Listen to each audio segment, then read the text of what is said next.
మేడ్చల్ జిల్లా ఘట్కేసర మండలం కొర్రెములలోని ఏకశిలా వెంచర్లో భూ వివాదం మరోసారి తీవ్ర ఉద్రిక్తతకు దారితీసింది. ఫ్లాట్ ఓనర్లపై వెంకటేష్ అనే వ్యక్తి అనుచరులు జరిపిన దాడిలో 2 ఫ్లాట్ ఓనర్లు తలలకు తీవ్ర గాయాలయ్యాయి. బాధితులను చికిత్స నిమిత్తం ప్రైవేట్ ఆసుపత్రికి తరలించారు. 1985లోనే సుమారు 10 సర్వే నెంబర్లలో ఏకశిలా లేఅవుట్ ఏర్పాటైంది. వందలాది మంది మధ్యతరగతి ప్రజలు ఇక్కడ ఫ్లాట్లు కొనుగోలు చేశారు. ఇది రెసిడెన్షియల్ లేఅవుట్ అని హైడ్రా కమిషనర్ రంగనాథ్ గతంలోనే స్పష్టం చేసినా వెంకటేష్ అనే వ్యాపారి అధికారుల అండతో దీనిని వ్యవసాయ భూమిగా పేర్కొంటూ ఆక్రమించుకోవాలని చూస్తున్నారని బాధితులు ఆరోపిస్తున్నారు. గతంలో ఎంపీ ఈటల రాజేందర్ ఫ్లాట్ ఓనర్లకు మద్దతుగా నిలిచి అక్రమాలకు పాల్పడిన వారిపై కేసులు కూడా నమోదు చేయించారు. దశాబ్దాలుగా నలుగుతున్న ఈ వివాదంపై ప్రభుత్వం తక్షణమే స్పందించి తమకు న్యాయం చేయాలని బాధితులు డిమాండ్ చేస్తున్నారు.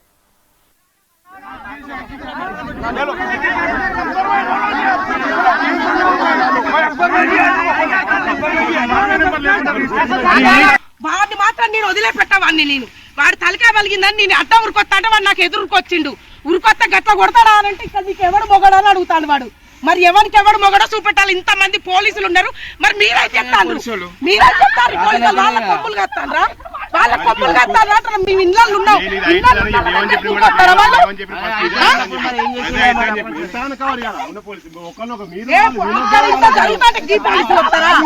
ఈ పోలీసులు వస్తారా? కోర్టులో కేసు గెలిచారు.